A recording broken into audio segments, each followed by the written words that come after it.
దీని సందర్భంగా మన ప్రియతమ నేత భారత ప్రధాని నరేంద్ర మోడీ గారు ఒక పిలుపునిచ్చారు. గతంలో మనం ఎప్పుడు జెండా పండుగ చేసుకునేది మన జనవరి 26 అయినా ఆగస్టు 15 అయినా చేస్తూనే ఉన్నాం.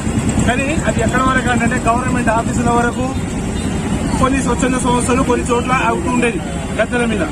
కానీ ఈసారి 70 సంవత్సరాలు పూర్తయిన సందర్భంగా మోడీ గారు మన దేశంలో ఉన్న ప్రతి ఒక్కరూ ప్రతి ఇంటి మీద జెండా కావాలి, మనం అంతా ఒకటి అని చాటి చెప్పాలి అనే ఉద్దేశంతో ఈ దేశంలో ప్రతి ఇంటి మీద జెండా పెట్టాలనే ఉద్దేశంతో ప్రతి ఒక్కరికి దాదాపు 2 సంవత్సరాల నుండి జెండాలు తయారు చేయడం, దేశంలో నలుమూలల ప్రతి ఇంటి మీద జెండా వెళ్లేటట్టు చేయడంతో పాటు భారతీయ జనతా పార్టీ తరఫున మా బండి సంజయ్ గారి సారథ్యంలో మానుకోట జిల్లాలో ఇవాళ మాకు 75,000 జెండాలు ఇవ్వడం జరిగింది. 70 సంవత్సరాలు పూర్తయిన సందర్భంగా 75,000 జెండాలు ఇవ్వడం జరిగింది. దాన్ని మేము మాకు చేతనైన ప్రతి చోట మా జిల్లాల వ్యాప్తిగా ప్రతి ఇంటికి తోచినంత మాకు కూడా ఉన్నంత వరకు మేము ఇవ్వగలిగినాం.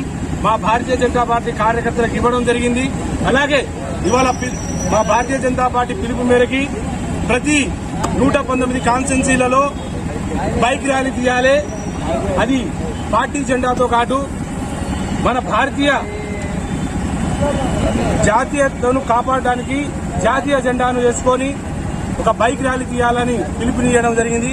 ఈ పిలుపు మేరకే ఈ మానుకోట పట్టణంలో మేము కూడా బైక్ ర్యాలీతో ఊరేగింపుగా ఈ మానుకోట పట్టణం తిరగడం జరుగుతుంది. మన తెలంగాణ ప్రజలకు మరి మా మానుకోట ప్రజలందరికీ మా విజ్ఞప్తి ఒకటే, మనం అంతా ఒకటి అని చాటి చెప్పుకోవడానికి దయచేసి 13, 14, 15 రోజు ఖచ్చితంగా వీలైనంత వరకు గ్రామ పంచాయతీలో జెండాలు ఇవ్వడం జరిగింది. భారతీయ జనతా పార్టీ తరఫున కూడా జెండాలు ఇవ్వడం జరిగింది. లేకపోయినా కొంతమందికి తగ్గినా లేకపోయినా ప్రతి చోట ఈ పోస్ట్ ఆఫీస్ లో కూడా ఒక 25 రూపాయలు పెట్టుకుంటే జెండా వస్తుంది. కాబట్టి అందరూ దయచేసి